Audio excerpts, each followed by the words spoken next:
என்னை விட்டுட்டு போயிட்டீங்களே. காதல் கணவனை இழந்து கதறி எழும் மனைவி. பேருந்தில் ஏற்பட்ட வாய் தகராறால் ஒரு உயிரே போன சோக சம்பவம்.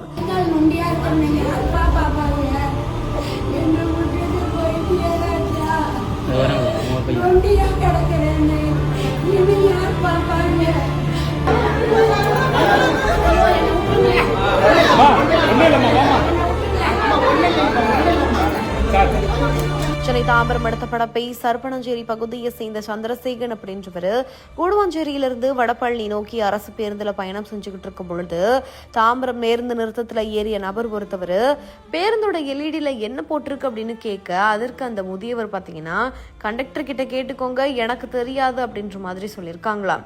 இதனால் ஆத்திரமடைந்த அந்த ஒரு நபர் பாத்தீங்கன்னா அந்த முதியவரை சரமாரியா தாக்கியதா சொல்லப்படுது.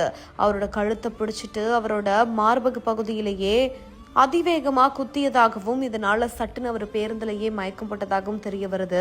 அதுக்கப்புறமா அக்கம் பக்கத்துல இருந்த சக பயணிகள் மருத்துவமனையில கொண்டு போய் அந்த முதியவரை சேர்க்கும் பொழுது மருத்துவர்கள் அவர் ஏற்கனவே தெரிவிச்சிருக்காங்க.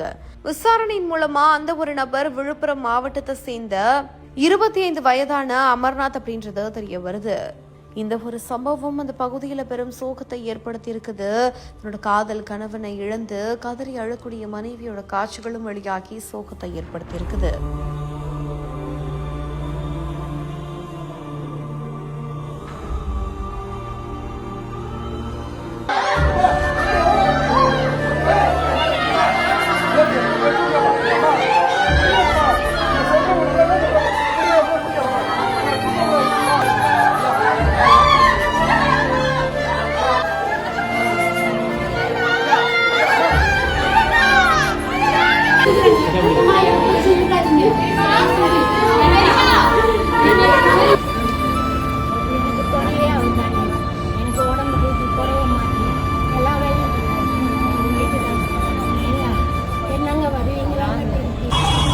என்னை விட்டுட்டு போயிட்டீங்களே.